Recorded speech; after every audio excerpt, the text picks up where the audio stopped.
Hey, it's Karyn Bryant. I want to welcome you to another edition of MMA Heat. This time we're coming to you from Chris Lisciandro's BJJ Club out in Sherman Oaks. We came here to sit down and talk to Gil Marini. Now, you guys know him as a great actor and a wonderful dancer on Dancing with the Stars, but you may not have known that he's also way into jiu-jitsu. So we came out here, saw him train a little bit, talked about why he loves the sport so much, and how he became friends with someone we here at MMA Heat also really enjoy, Mr. Cheick Kongo. Take a look. So how long have you been training? For the last 2 years I've been here in the school. I've been practicing MMA, kickboxing, Muay Thai for many, many years, but this is my new fountain of youth, I would say, because since I've been doing jiu-jitsu, my body feels so much better. It's an art that grows every day in your heart. I don't know, I think it's the best form of sports of all time. Jiu-jitsu is what everybody should do. Well, and what's great about it is you can start really young and you can go really old. And you can start very old. Yeah. You know, very old. I'm not saying that, but I saw someone here starting at 53 years old. He's 61 now, and he would kick my ass. So there's no, you know, jiu-jitsu is about the mind a lot, right? It's about more intelligent you are, better you're a jiu-jitsu practitioner. Yeah. You know, our coach Chris is won pretty much everything there is, and whenever you try the best you can, he's always relaxed, and he has 17 moves ahead of you. It's a chess game to a level where fighting gets into it. So, I mean, it's my favorite sport of all time. How do you think it helps you as an actor? Well, quite a bit, I would say. You know, every time you're in a situation where you think there's no escape, there's you against a wall, you can be against like an incredible actress or actors that gives you, you know, run for your money. Actually, since I've done jiu-jitsu, and Ed O'Neill is one of the huge practitioners also, I'm relaxed. I understand quite a bit for the last 2 years that less is more. I'm concentrating, I'm more focused. If you survive Chris's class, there's nothing I can not do in the acting world. Yeah, and I mean, I guess you're not a guy that's known for action movies or stunts or anything, not yet. But the physicality of the sport, I have to believe, also, you know, empowers you and informs some of your choices that you make in movement terms. Yeah, no, it's true. Like, for example, now being on Dancing with the Stars, thank God I've been drilling here for so many years because I had like second-degree tear on my hamstring the first week of the show. That didn't stop me. Everything else in my body shifting, and I'm physically ready to a certain point that something very bad could happen to me. I would keep going. It's not stopping me by any means. So I really owe that to jiu-jitsu. I like that show. I enjoy Dancing with the Stars. It's the second time that you're on. You should have won the first time, right? Thank you. Should have won the first time. How much of a grind is that?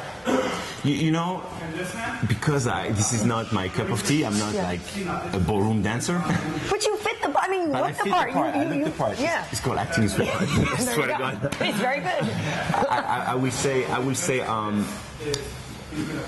It's difficult because I do movements that I never do anywhere else. Okay. So next thing you know, as you can see, you have to get tapes on your calves, in your groin, in your hamstring, everything kind of shred and pop because I'm like, I can get punched in the face and be fine after like 2 weeks of black eye.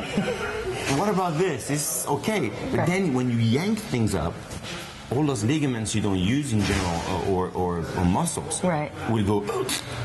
So it's a bit difficult because of that. It's about 10 hours a day. But when you go into camp with Quinn Rampage or Cheick Kongo, or simply when like someone like Peter right here is his first MMA fight, these guys are here also 10 hours a day. Fighting, so I'm not going to complain. But you have a hot person to work with. I mean, I have to admit, not for nothing, these guys seem like lovely people, but you're working with a really... Pira Mergotro. Yeah. Yes, she's I call her the creature. Yeah. She's like just very specific. She has a lot of different kind of ethnicity in her. She was born in New Zealand, grew up in Australia. A lot of European in her. She's the body. Yeah. It's stupid. Yeah, it really is. And all day long I'm getting paid to dance with her. Nah, come on, people. No, it's been great. Oh, actually, all my fighter friends, they're like, bro, seriously? Yeah. Can I do this? So it's been quite a great time. She's very sweet. I'm having a wonderful time. So that's the most important in the end. Well, and as we speak right now, you danced last night and got 3 8.5s on the tango. So I want to have 3 9s. No, but that's pretty good. And that was your choreography for that one, right? Choreography. I did the storyline too. I wrote down the storyline, the flying and whatever the story was about, the dream and whatnot. Right. So it was kind of very interesting to get part of such a huge show. That was probably the most expensive production they did on the show of all time ever. Oh, wow. Because the props and all the effects and whatnot, very expensive for them to do so. Hopefully it was a very successful night. People are bringing it, they're bringing it, and I have to relax, think about us, our couple, and just go for the best thing we can. I think my mistake was, okay, this is very specific this season. I wanted the hardest choreography possible. And I realized, again, less is more. I should have taken it down a little bit and be more precise, probably. But I wanted to make the judge go, whoa. I just missed it by a little bit. Next time, because I don't think you're going to get kicked off. I'd be very surprised. So now here's the thing. I think the first time I met you was in Vegas. Cheick Kongo was fighting. And I remember seeing you. I was like, what's he doing here? I had no idea that you were, not only that you do this yourself, but that you and Mr. Kongo are such good friends. Yeah, he's actually, Kongo is my brother. Yeah. His mom is like my mom. We are family. Now, have you known each other all the way from France? We know each other for about 7 years now. Really? We actually met here. Oh, okay. And it was something specific with Kongo. What people don't understand is he's one of the nicest human beings you can ever meet. I know. He's the sweetest guy. He's just like he's a fighter. Yeah. The last 3 days before a fight, he turns to be someone else. And as a brother, it's extremely painful to see that every time. Yeah. I lose 4 or 5 pounds every time he fights. He's like, I'm fighting. I'm worried, do not understand. Sometimes I end up in his corner. I don't think I breathe. I lose my voice. Second round against Croca in 07, I was spitting blood. True story, I was spitting blood, telling what's up. It was crazy. Oh my God. Also, probably the best experience I ever had, because when you're close to such an amazing athlete, a complete athlete, and a pure, awesome human being, it humbles you. You understand the concept of what dedication is about, and what this sport is about. I cannot wait for the world to understand that it's crucial for young women to learn jiu-jitsu. It is also important for people to understand this is not a barbaric sport. I got her dancing 100% more than doing MMA or fighting since the beginning of I started 6 years old. I fractured my shoulder, shred my hamstring. Everything goes crazy on dancing, but this is fine. So it's a chess game. It's a beautiful sport. I really hope that people, starting to put their kids into it. It's very important. We have an amazing kids class here. Both of my kids are here. My son won gold medal. IBBJF. That's awesome. Come on. That's fantastic. I'm so proud. Well, and it's interesting because we at MMA Heat here, everybody knows how much we love Cheick and Rampage and how much fun we've had with them. But I've tried to explain that to people too. That he's one of the nicest, sweetest, and hilarious. Yeah, gentle giant. I have a true story. He's at our house and we have this dinner, and Cheick always has those flip-flops. Yeah. And there's a bug coming down. And it's Cheick Kongo, and there's a bug coming down the table. He takes gently his flip-flops off and nicely push away the bug with his toe. Yeah. Doesn't tell you much about this man. Not even a fly would hurt. Not when he's fighting. Right. Of course, of course. But he's like that. That's who he is. Yeah. You know, he's just an awesome person. So you train together with him sometimes, oh yeah? So he comes here. He teaches the kids sometimes. Yeah. It's really, this school is the best kept secret because you should see the people that come here. It's been incredible. Well, and I do wonder that, you know, the first time you went to, I guess, did you go to a fight before you were friends with him and went to see him fight, or do you remember the first? Met in LA. Oh, okay. Out of common friends and whatnot, we met in LA and we clicked. I'll come over to Big Bear where I met Rampage and Mike Bisping and all those guys over there, and I realized, yo, if I thought I was in shape. Right. Damn, where they run up the mountain, 11,000 feet, and then you die. And they're just machines. So how good are you here on the mats? You're blue belt, so how, you got a stripe. How are you doing? I'm okay. Yeah. Actually, I'm okay. Are you just being humble?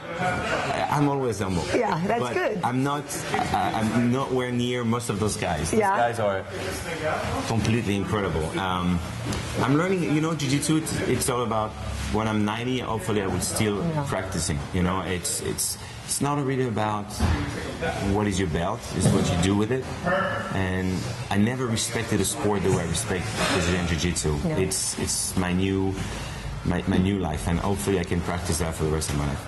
Nice. Well, we're going to look at you working out. And also, after Dancing with the Stars, are you still doing Switch to Birth? Is that still going? Yes. Actually, I'm going to go back to the set on the 22nd. So I'm going to have to do Dancing with the Stars. At the same time, I'm going to have to do Switch at Birth. Shooting campaign, probably movie. Going to France for work a little bit. It's going to be just crazy. Do you think MMA is going to take off in France? I know Dana has talked about wanting to do a UFC show there. I think the next couple weeks it should be done. You know, we really you know, it's sad because I'm telling you straight up, I'm sorry for the boxing fan, but there is much more casualties and death ratio when it comes down to boxing than any MMA all combined ever. People have to understand this is not what it seems to be. I'd rather get punched with no gloves than 450 punches in my face in a fight. It is just the way it is. I think France is way beyond their times, and it's not the only problem over there, clearly. If they cannot accept MMA in France, they just didn't understand. It would calm so many people over there. You know, when he's underground and whatnot, it's not right.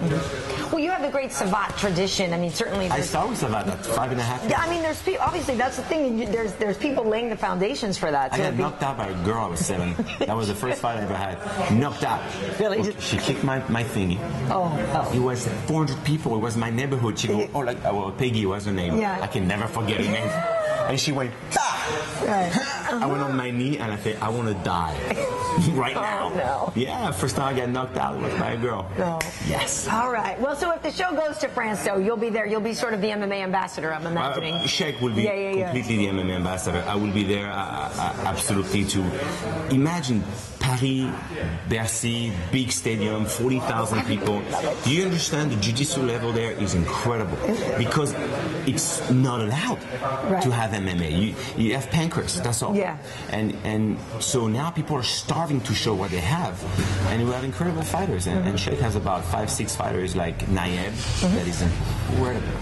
And I wish those guys, you know, they have no choice. If they don't cut it to the UFC, then they would never be shown as those incredible gladiators nowadays. You know, it's sad. Because we see, Cheick was in Sweden with Cyril Diabate, and that's one of the only other guys that we know of. Yeah, we have, and what a Muay Thai practitioner, you know, they make 1,500 a fight when they do Muay Thai, whatnot, and maybe not even. You know, I remember back in the days. So MMA is the future of sport.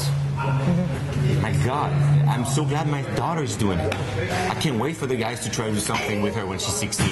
It's going to be great. You sleepy? Yeah, exactly.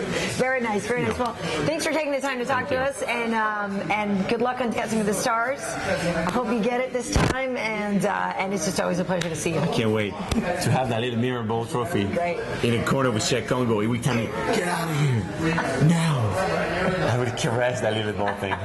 Hello. I love you guys. I love your show. It's really legit, genuine. I love you guys. Thank you. multi-talented guy there, great on screen and pretty good on the mats as well. Well, that does it for us here at MMA Heat. I want to remind you to please check out our Facebook page and like us while you're there. You can find us under MMA Heat. You can also follow MMA Heat and me on Twitter. I'm Karyn Bryant. I'll see you next time.